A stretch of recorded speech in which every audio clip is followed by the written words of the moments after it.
আসসালামু আলাইকুম ওয়া রাহমাতুল্লাহি ওয়া বারাকাতুহু। প্রিয় ভাই ও বোনেরা, বর্তমানে আমি আছি তাইবের ময়দান। এখন যে বাগানটা দেখতেছেন এটা একটা ফলের বাগান। এই ফলের বাগানটা এখন আর নাই, এটা এখন ফুলের বাগান বানিয়ে রাখছে আমাদের এক দেশি ভাই। যাই হোক, কথা বাড়াবো না, চলুন। এই তাইবের ময়দানে আমাদের নবী সাল্লাল্লাহু আলাইহি সাল্লামে রক্তাক্ত হয়েছিলেন। ছোট্ট বাচ্চারা এই তাইবের ময়দানে আমাদের নবীজি সাল্লাল্লাহু আলাইহি সাল্লামকে পাথর মেরে তাড়িয়ে দিয়েছিলেন। আর এই তাইবের ময়দানে এরকম কোনো জিনিস নাই, হয় না। এটা হলো একটা খুবই সুন্দর একটা জায়গা। এই জায়গার মধ্যে আপনি ফল, খেজুর যে কোনো চাষাবাদ করলে এই তাইবের ময়দানে হয়তো। আর এই তাইবের ময়দানেই বুড়িমার ঘর ছিল। আমাদের নবী সাল্লাল্লাহু আলাইহি সাল্লাম যখন নামাজ পড়ার জন্য মসজিদে যাচ্ছিল, তখন আমাদের নবী সাল্লাল্লাহু আলাইহি সাল্লামের রাস্তার মাঝখানে একটি বুড়িমা কাটা বেড়া দিয়ে রাখতো, যে আমাদের নবী সাল্লাল্লাহু আলাইহি সাল্লাম যেন না যেতে পারে ওই রাস্তা দিয়ে। এই সেই জায়গা, যেই জায়গায় আমাদের নবীজি রক্তাক্ত হয়েছিলেন।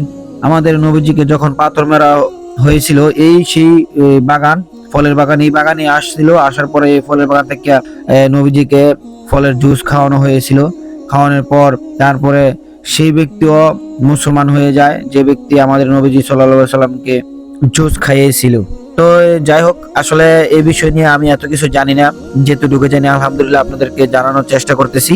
কিন্তু এই তাইবের ময়দানে আসলে যারা সৌদি আরবে আসেন তারা অবশ্যই আসবেন, এই তাইবের ময়দানে দেখে যাবেন। আমাদের এক দেশি ভাইয়ের কাছে জিজ্ঞাসা করি যে দেশি ভাই কি জানে আপনাদেরকে জানানোর জন্য। আমাদের দেশি ভাই আসলে এই জায়গায় কাজ করে, উনি অনেকদিন যাবত কাজ করতেছে। ওনাকে জিজ্ঞাসা করলে কিছু তথ্য পাওয়া যাইব। আর যারা যারা আমার ভিডিওটা দেখতেছেন, নতুন নতুন আরো ভিডিও দেখতে চাইলে ফলো দিয়ে রাখুন।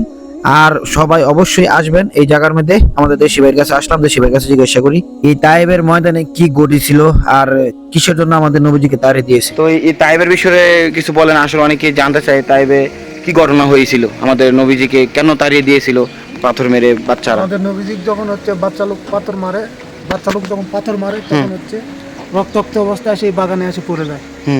এই বাগানে পড়ে যায়, তখন হাদ্দাস ইহুদি আঙ্গুরের জুস খাওয়ায়। ওই টাইমে ও মুসলিম হয়, তাই প্রথম মুসলমান এই হাদ্দাস। নবী সাল্লাল্লাহু সাল্লামের 10 দিন ছিল এই বাগানে, কি 7 দিন ছিল এই বাগানটায়। এই বাগান এইটুক না, বিশাল বড় বাগান। এই বিশাল বড় বাগান। তারপর আমাদের নবী সাল্লাল্লাহু আলাইহি সাল্লাম আমাদের জন্য এই মসজিদটা বানিয়ে দিয়ে গেছে। এই মসজিদে এখনো আছে, এই সেই মসজিদ। এখানে আসলেই আপনি আসলে অনেক কিছু এখান থেকে কেনাকাটা করতে পারবেন। এই জায়গায় আমাদের অনেক দেশি ভাই আরবিও বিক্রি করে অনেক কিছু, এই যে কলা, ফ্রুট, অনেক রমজানের দিন তো অনেক কিছু বিক্রি করতেছে। এই যে ফ্রুট বিক্রি করতেছে অনেক ধরনের। তো আমার কাছে খুবই ভালো লাগলো। এখানে বড়িও আছে, অনেক আঙ্গুর ফল আছে, অনেক ধরনের ফ্রুট আছে। আপনি চাইলে এখান থেকে কিনতে পারেন। এখানে অনেক দেশের মানুষই এই জায়গায় আসে। তো আমাদের নবী সাল্লাল্লাহু আলাইহি সাল্লামকে যখন রক্তাক্ত করেছিলেন, তখন জিবরাইল সালাম বলেছিলেন যে নবীজি বলেন আপনি শুধু অনুমতি দেন, আমি তাইববাসীকে উট পাহাড় ভেঙে উল্টে করে সবাইকে ধ্বংস করে দেব। কিন্তু আমাদের নবী সাল্লাল্লাহু আলাইহি সাল্লাম, আমাদের নবী অনুমতি দেন নাই।